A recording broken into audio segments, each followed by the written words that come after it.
César Mosquera e Fernández Lores visitaron esta mañá a traza da nova vía que dará acceso a Montecelo.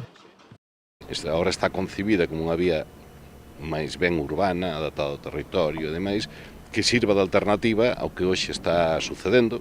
Se vamos un pouquiño para o Veredes, na Rúa da Espereira da Rúa das Olivas, que estaban usando como alternativa para chegar a Príncipe Felipe ou Montecelo, non teñen esa capacidade porque son vías de 4 metros e pico que están molestando moitísimo toda a circulación, están molestando moitísimo os veciños.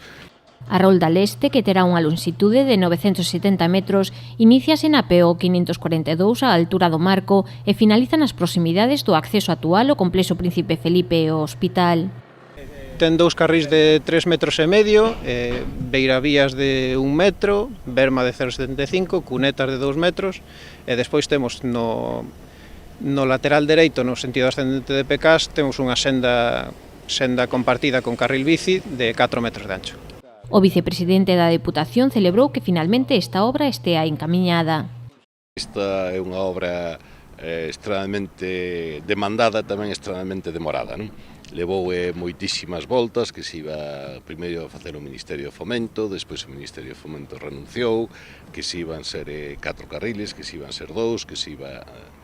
Ao final encaixouse esta vía, que hoxe podemos ver que está aberta, o sea, que xa non ten volta atrás, que está moi perto de rematarse, poñerse en servicio, bueno, algúns meses, pero está...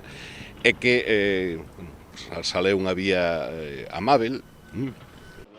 Pola súa banda, o alcalde destacou que esta vía resolverá moitos problemas de mobilidade e lembrou que a obra forma parte da definición da rede viaria para Pontevedra e a comarca que se fixo no 2004.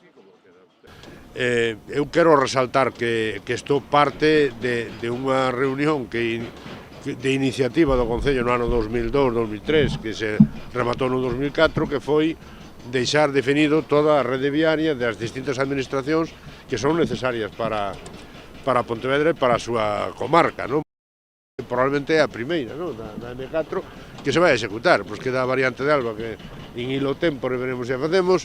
A circunvalación temos un tramo, pero hai outro tramo que debería estar adxudicado e está sin adxudicar, e temos sin definir aínda o acceso á zona de Curro, non? A obra foi adxudicada por algo máis de 1,5 millón de euros, o que habería que sumar o 1.400.000 euros das expropiacións de terreos necesarias para facer a traza. Está previsto que a estrada estea en servizo en maio do 2019.